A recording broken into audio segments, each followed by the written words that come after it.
I guess this is the Hitchhiker's Guide to Resilience, or at least that's what I've billed the talk, and I'm the hitchhiker in this story. So I guess I have to begin by just saying a little about why hitchhiking on this day of talking about resilience. So I'm quite a pragmatic person, and I think I realised fairly early on in life that if I wanted to go places, then I was probably going to have to find and arrange my own mode of transport. And the other thing is that when you're 16, the unknown can be quite an exciting place, and hitchhiking was quite an exciting thing to do. I had a pull factor. I loved music, and I loved travelling around all over the UK, following bands, generally unknown bands, indie, grunge, grebo, obscure, small bands. And a typical scenario, I suppose, would be to go off into the unknown, to see a band that was unknown, to meet people that were unknown, and make enough friends so that I had a couch to stay on for the night. And the thing is that I realised quite early on was I loved that sense of new connection, unexpected connection. So life changed when I was about 17, and I had to leave home, and I had to find a job. And this was the late 1980s. There weren't many jobs about in the West Midlands, the North, or indeed in East London, in Newham. But I was lucky, and I found a job. I found one of the few factories in the West Midlands that was still recruiting, and for a time I was in a really happy place. I had money in my pocket. Okay, I couldn't go off all week following bands around, but I restricted that to the weekend, and life was good. And then the best redundancy in the world happened to me. Now, of course, it didn't feel like that at the time. Redundancy never feels like that at the time, whoever you are and wherever you are in life. And I wasn't the only person it happened to. The whole factory closed down, and there were hundreds of us. It wasn't big news, even regionally. In fact, I think the only thing that would have been big news would have been a factory actually opening up in the West Midlands at the time. So I took my place alongside hundreds of others and marched down the Stourbridge Ring Road to go and sign on.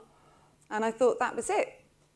But the hitchhiking provided again. I ended up on a hitch to London to see yet another unknown band. And this time I arrived in a different place. I arrived at what was then the Polytechnic of East London, and they were still recruiting.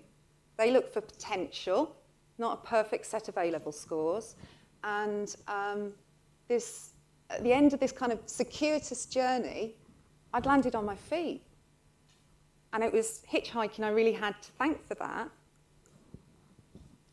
This is just some of my reflections, my word cloud when I think about hitchhiking. But when I think about resilience, I think about much of the same thing. And the thing that strikes me about hitchhiking as I get older is the reciprocity involved in hitchhiking. So I'm at a stage in my life now where I don't tend to stick my thumb out and I don't tend to need the lift. But I'm really happy still to offer the lift, to stop, make a connection, and give somebody a ride. And this actually happened a couple of weeks ago, completely unexpected. I was in a bit of a daydream as I was driving back from somewhere. And actually, I think in my own head, I was quite stressed out, and I happened to notice an old man who was standing actually just a little way from a bus stop, but he got his thumb out, and I decided to stop. I did my usual security check. I use this in all aspects of life. I checked his shoes out. I liked the look of his shoes, so I felt safe. As it turns out, he wasn't going very far. He didn't speak a lot of English, but we managed to communicate enough so that I understood, and he understood where I was going and where he was going. And we arrived at his destination, which happened to be an Indian dress shop. And he managed to communicate to me that whenever and if ever I needed a sari. I was going to get the best, the cheapest sari in town. Now, of course, the point about this is the reciprocity. I knew nothing about him. He knew nothing about me. But like all good networks, hitchhiking actually does rely on reciprocity.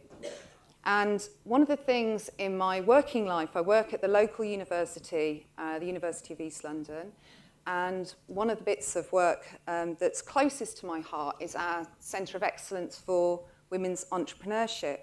And there's a big bit of networking in that, and there's a big bit of reciprocity. So we run programs where we match emerging women entrepreneurs with established women entrepreneurs. We're inundated, as we expected, with women who wanted to make a connection, who wanted to build their knowledge.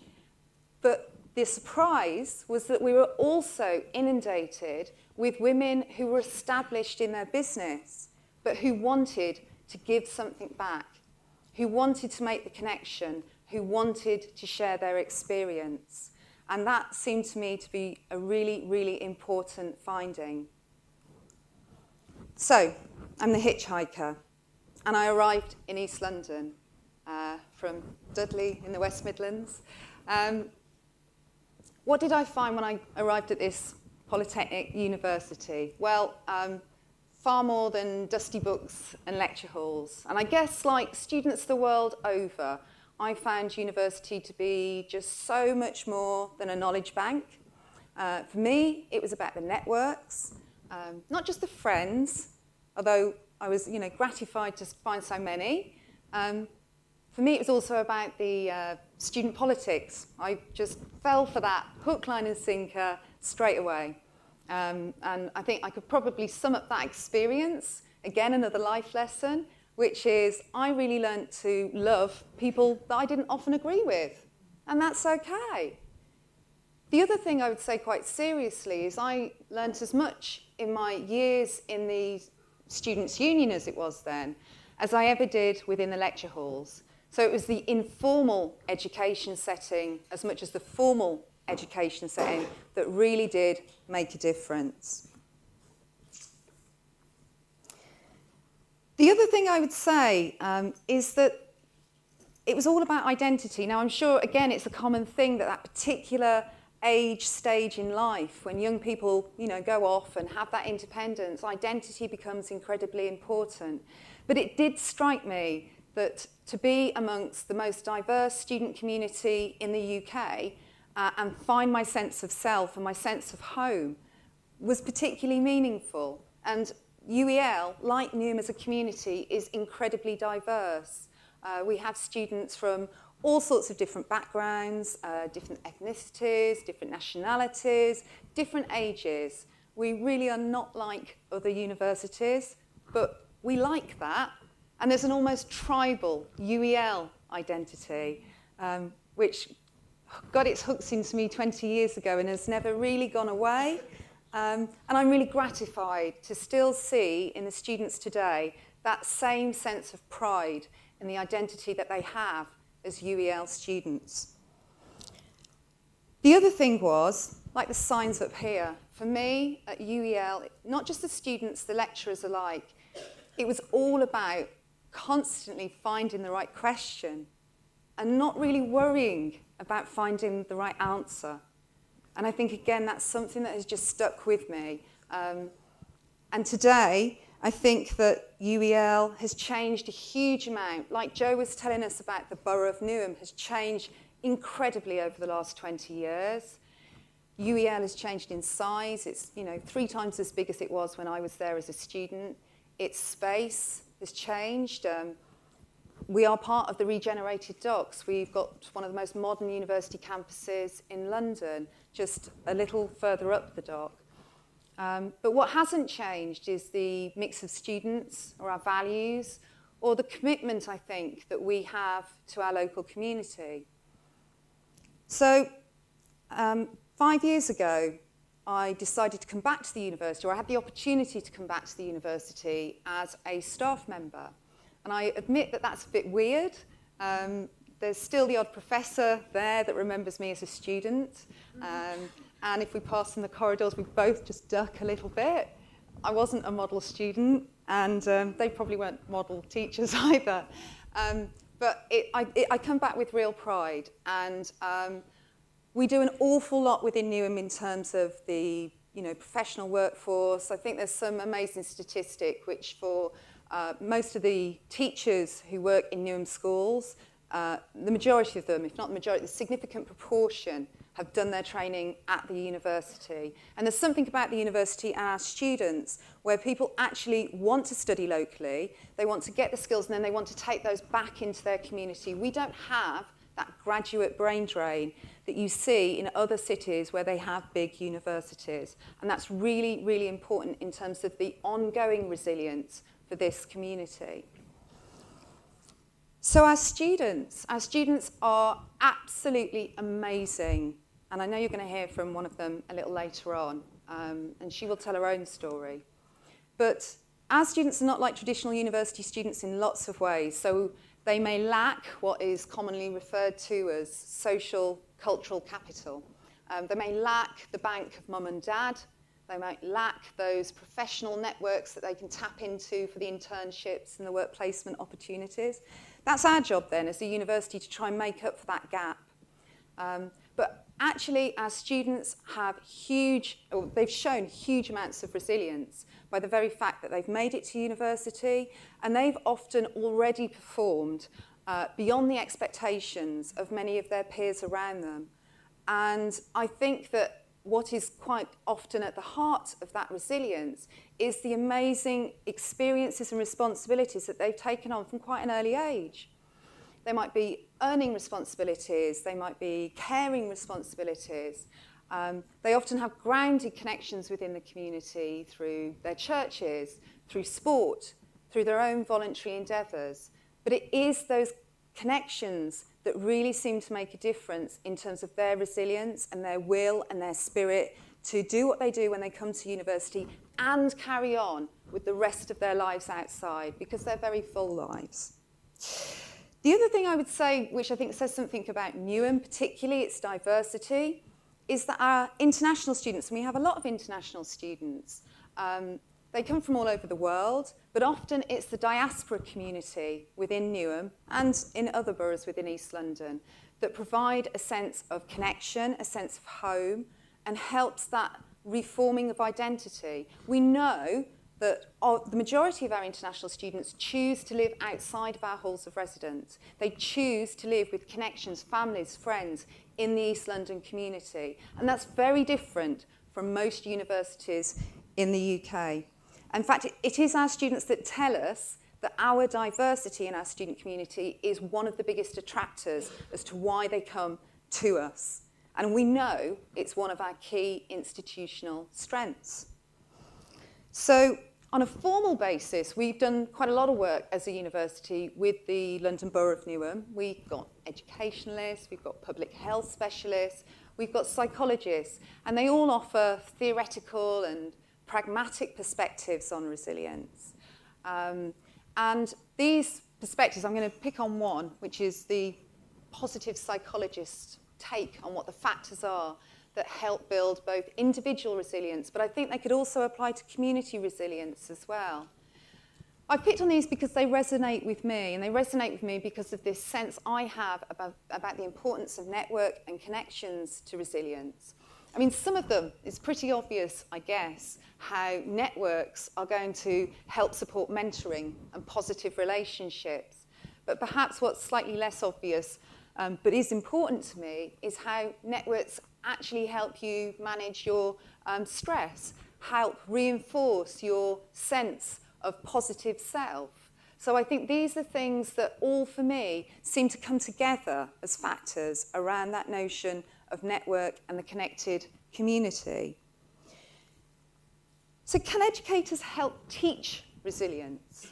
Well, I don't think resilience can be spoon-fed into either an individual or a community, but I do think that educational spaces and skilled teachers and facilitators can help nurture these factors, and they can help nurture that sense of connected community and the network that goes with it.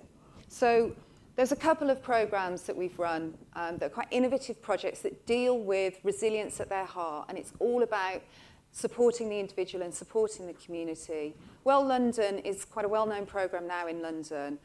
We've run this in association with health services, local community groups, but it's all about supporting and enhancing mental well-being, increasing access to physical activity, healthy diets. They're all very simple, basic stuff, and already some of our speakers this morning have mentioned the importance of these. And we've also worked with local schools in Newham, secondary schools, on our Sparks Resilience programme, which is about equipping pupils with the skills they need to break complex situations into simple, manageable chunks. So yes, educators, educational institutions, we've all got our part to play. Nice slide. I know Rich is going to like this because there's lots of green.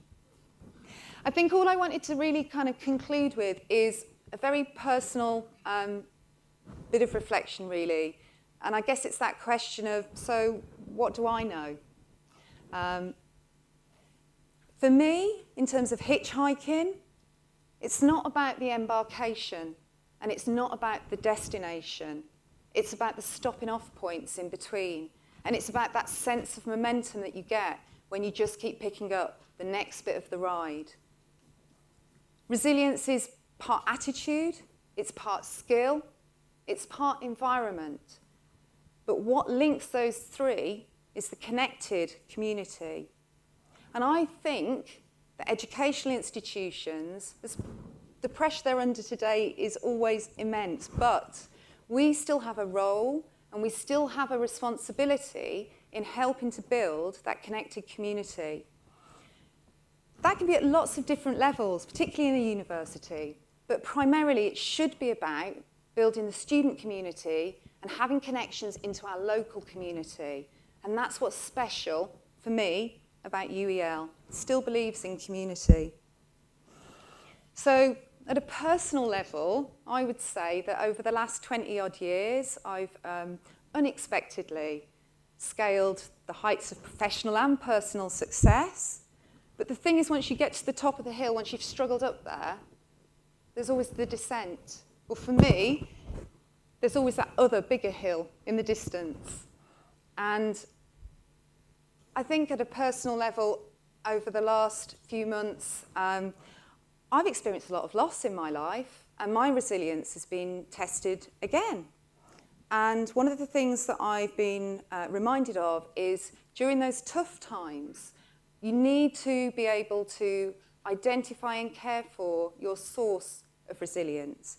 For me, that's about the people connections, about the networks of friends, of family, colleagues at work, who I work with now, but also who I've worked with in the past. I don't ever like to let a connection go.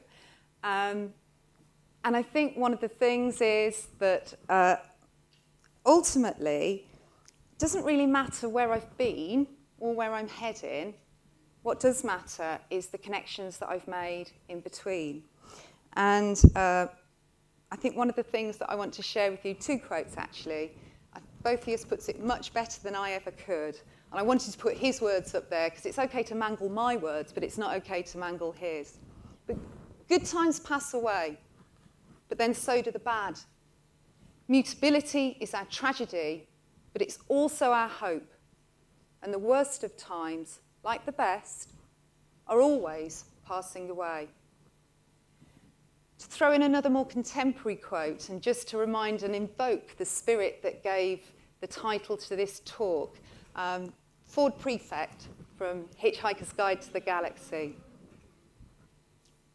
Any man who can hitch the length and the breadth of the galaxy, rough it, slum it, struggle against terrible odds, win through, and still know where his towel is clearly a man to be reckoned with. So, whether it be attitude, skill, community, or environment, I've learned that you need to replenish and care for your source of resilience. And to care for it, you have to know what that source of resilience is. So what Or who is your towel? And how do you use your towel in your life? And just because you have that period of success, whether it be in life, in love, in work, doesn't mean that you have all the answers. I still don't know the answer to that ultimate meaning of life question, but I do know I'm not going to stop asking the questions. And whether I choose to stick my thumb out and make the connections, well, that's up to me. Thank you.